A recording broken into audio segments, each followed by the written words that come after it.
Tongoi ya kaunti ya Masako Mwandu Joyce Kamene Kasimbi niwenda mwika kuende na kuungamana uguo na kukosa utongoi wa nthino ya Kenya na muno maundu makonete ulusani na mitumile mithuki ilovia cia mwenendi ainene ya kuyatala cha thini cha kumatuba manyiwa ma kisomo cha kompyuta yulua walanio wa ngaf Kasimbi mawetani undu wina makulio manene kuona movia wa kisomo te kumilanesa yulua maundu ma kisomo na kulete ilovia maskulu ni undula unengete ungame wa skulu ivinda yumo ya kutoa isia maundu ma kisomo. Boni Motesia ni mwandiki witwa Maovo.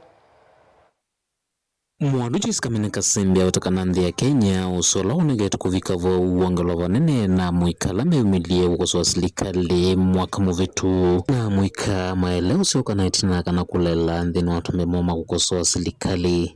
As a country we are doing bad and I've seen sober leaders here. You are the voice of today. No, I can assure you, had GNZ stood up the first time 2024 wasema hii finance bill hawaitaki, I don't know where would be today. Hii finance bill inatuumiza and they gave facts one after another na wakasema hii mkipitisha tutakuja hapo.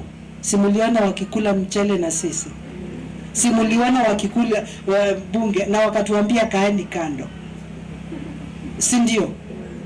I know they are sober and they know what they were talking about. Maundu maulusania watana mwemelulukitia utongoi wa nthino ya Kenya na mwika mena kianda kana ya nyenene ya kuenda ulunga maundu taya kusila uwo kana ukosi mwenu.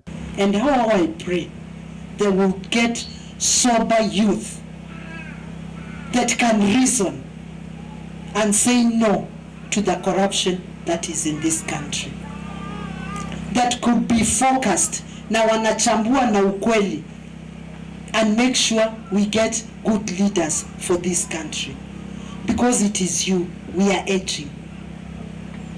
Mukiwacha hizi vitu zote zichukuliwe na mabonyenye and leaders who are full of greed, kwisha sisi.